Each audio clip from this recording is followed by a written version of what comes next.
Tapos na ang Pasko pero ang bahay na ito, pinipilahan pa rin daw ng mga kapitbahay. Maging ang loob ng bahay, dinudumog din. Ano kaya ang pinipilahan dito? At sino ang may pakana nito? Napadpad ang Good News team sa palengking ito sa May Kawayan, Bulacan. Ang aming sadya, ang may-ari ng bahay na pinipilahan sa video. Tilapia na lang, ma. Meet Babylin de los Santos, 37 anyos at isang tindera ng isda sa palengking ito. Ma, tilapia po, 120 na lang. 350 na lang. 350 na lang. Nila. Maagang namulat si Babylin sa pasikot-sikot sa palengke. Ang pwesto nga raw nila rito, minana niya pa sa kanyang mga magulang. Bata pa lang ako, nag-umpisa silang magtinda ng gulay hanggang sa nagpalit ng tinda ng isda. Bangkay-bangketa lang, bila-bilao hanggang sa nakakuha ng pwesto. Tilapia, bangos. Ayan, ano favorite mo? Palengke queen na nga raw noon si Babylin dahil habang kumukuha ng kursong nursing, galugad din daw niya ang pagbebenta sa palengke. Mag-aaral po ako noon. Nagtitinda muna po ako ng madaling araw. Yun nga lang po, hindi po talaga ako nakatapos sa pag-aaral. Mas nag-focus po kasi ako sa pagtitinda. At ngayon na ngang may sariling pwesto na siya. Kabi-kabila na rin ang paghango niya ng isda. Nag-umpisa po ako doon sa isang banyerang tilapyang Batangas, isang banyerang bangus, hanggang sa naging 2, 3, 4 na bangus, hanggang sa napupuno ko na siya ng 10, hanggang 15, hanggang 17. Kaya naman ang kanyang mga suki, dumami. At ang kanyang kita, dumoble. Bangus na lang po. Tilapia. Hindi man daw siya naging nurse, masaya pa rin siya sa naging takbo ng kanyang buhay. Simulat sa pulang bumuhay sa buong pamilya ko. Hindi lang sa buong pamilya ko, sa buong angkan namin. Nanay ko, tatay ko, ate ko, kuya ko, sa amin buong pamilya. May order pa ulit bukas kasi piyesa na Bukawi. Hanggang sa nakapag-asawa si Babylin, nakatuwang niya ngayon sa kanilang negosyo. Pero ang tanong, Babylin, kung sa palengke dinudubog ang banye-banyera mong isda, bakit pati ang bahay mo dinagsa?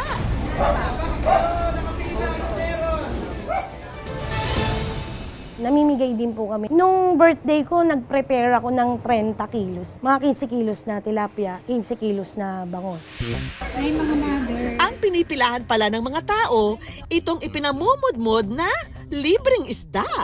Nung birthday ko na yon, in-expect ko talaga 30 person lang, kaso dumami sila, naging 60. Pero buti naman umabot, nagkasya pa. Pero paglilinaw ni Babylin, ang pamimigay niya ng libreng mga isda kapag lang daw may natira o tuwing may espesyal na okasyon.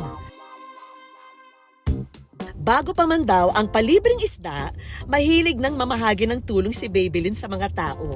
Nagpapamigay kami ng tubig, tinapay, hanggang nasa nasundan na nga nung mahal na araw, naisip ko na, bakit kaya hindi ko gawin na isda naman yung ipamigay ko? Gawa ng isda naman din kasi yung hanap buhay ko. Kahit ang kanyang mga empleyado sa kanyang pwesto, naambunan na rin daw ng biyaya. Pag kailangan namin ng ulam po, binibigyan ito po namin kami. Pero ang pagtulong ni Babylin sa kapwa, meron daw mas malalim na hugot.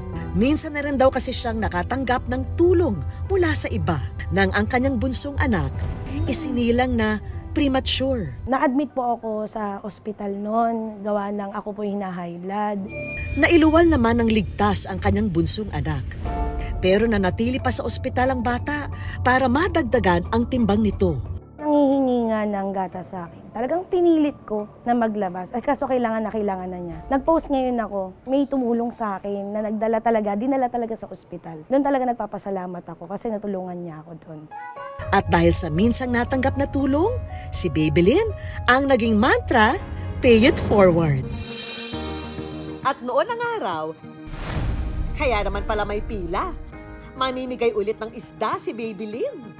Nung nakaraan kasing pamigay ko, marami akong hindi nabigyan na dapat mabigyan. So ngayon, pupuntahan ko sila para bigyan natin. Nay, ulam po. Thank you po. May pampaksiw ka na, may pansigang, may pantocho, may pamprito. Maraming salamat po. Tatay, libreng ulam. Kahit itong si Kuya na naglalako ng kanyang paninda, hindi pinalampas ni Babylin. Madam, maraming salamat dito. Maraming tulong, malaking tulong na po sa bahay to. Sa ulam niyo mamayang gabi. Salamat po. Hello, good morning. Yay! Abala na nga rin daw siya sa paghahanda para mamahagi ng isda sa nalalapit na Holy Week.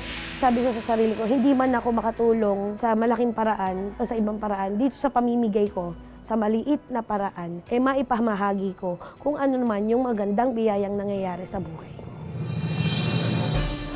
Ika nga, there's plenty of fish in the sea. Kaya si Babylin, kapag may sobra, sige sa pamimigay ng isda. Dahil anumang maliit o malaki na ibinahagi sa kapwa, babalik sa'yo ang banye-banyerang biyaya.